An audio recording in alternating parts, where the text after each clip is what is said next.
Budget 2022 के नतीजे को देखते हुए बिहार विधानमंडल दल के नेता व विधायक अजीत शर्मा केंद्र सरकार पर जमकर बरसते दिखे। मीडिया से बात करते हुए उन्होंने कहा कि केंद्र सरकार जाति उन्माद फैलाकर देश को ठगने का काम कर रही है। इस बजट 2022 के सत्र में बिहार की जनता को सिर्फ और सिर्फ ठगने का काम किया गया। पिछले सत्र में भी बिहार को कुछ नहीं मिल पाया था और इस बजट सत्र में भी पूरे देशवासी को ठगने का काम किया गया। बिहार को आगे बढ़ने के लिए कोई प्रावधान नहीं मिला। उन्होंने कहा, पिछले बजट में बिहार को निराशा हाथ लगी थी और इस बार भी बिहार की उपेक्षा की गई है। उन्होंने कहा कि वर्तमान केंद्र की सरकार को बिहार की जनता कभी माफ नहीं करेगी। सिर्फ जुमलेबाजी और झूठ आश्वासन से देश नहीं चलता। वहीं फाइनेंस मिनिस्टर सीतारमण पर भी जमकर बरसते हुए कहा कि फाइनेंस मिनिस्टर सीतारमण पहले बीजेपी की प्रवक्ता थी, वह सिर्फ अच्छा बोलती हैं, धरातल पर कुछ भी नहीं।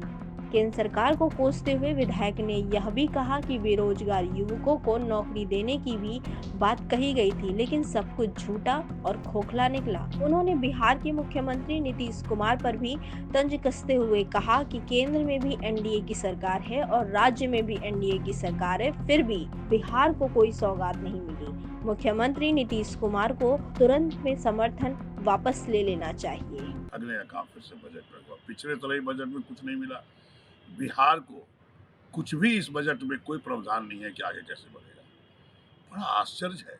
आप कहते हैं कि 60 लाख नौकरी देंगे, रोजगार बनाएंगे। आपको जब से 2014 में आपने कहा था कि 2 करोड़ युवकों को रोजगार प्रत्येक वर्ष देंगे, कोई रोजगार आपने नहीं दिया। पिछले बजट में भी कुछ नहीं हुआ और इस बजट में भी आपने कुछ नहीं दिया। बिहार की उपेक्षा की गई है। बिहार की जनता आपको माफ नहीं करेगी। और ये सीतारमण जी जो फाइनेंस मिनिस्टर है, यह तो बीजेपी की प्रवक्ता रही है, भाषण देने में तो सबसे अधिक है। इनका आप देखिए, पूरा बजट में लगता है ये भाषण दे रही हैं, कहीं कुछ नहीं किसी को, न बिहार को। अरे आप तो सीधे बोलिए कि आप तो रेल को बेचने का काम कर रहे हैं। आपने कहा कि रेल नहीं चलाएंगे, फिर रेल बेच क्यों रहे थे? हवाई सेवा आपने क्यों बेच दी एयर इंडिया को? आप तो सिर्फ देश को पीछे जाति उन्माद फैला के आप देश को ठगने का काम कर रहे हैं। इस बजट में कुछ भी नहीं है।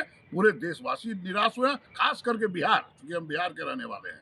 बिहार को कुछ भी नहीं है, जबकि एनडीए की सरकार केंद्र में भी है और बिहार में भी है। ये तो माननीय नीतीश कुमार जी को सोचना होगा कि बिहार की उपेक्षा हुई है। इनको तो 1 मिनट में उससे समर्थन वापस ले लेना चाहिए मुख्यमंत्री जी को। बजट में कुछ भी प्रावधान नहीं है। बिहार को विशेष राज्य का दर्जा का मांग हम लोग पहले से करते रहे हैं और उनके जो आदरणीय ललन सिंह जी जो। अगर आपको हमारा वीडियो पसंद आया हो तो इसे लाइक करें, सब्सक्राइब करें और साथ ही बेल आइकन दबाना ना भूलें।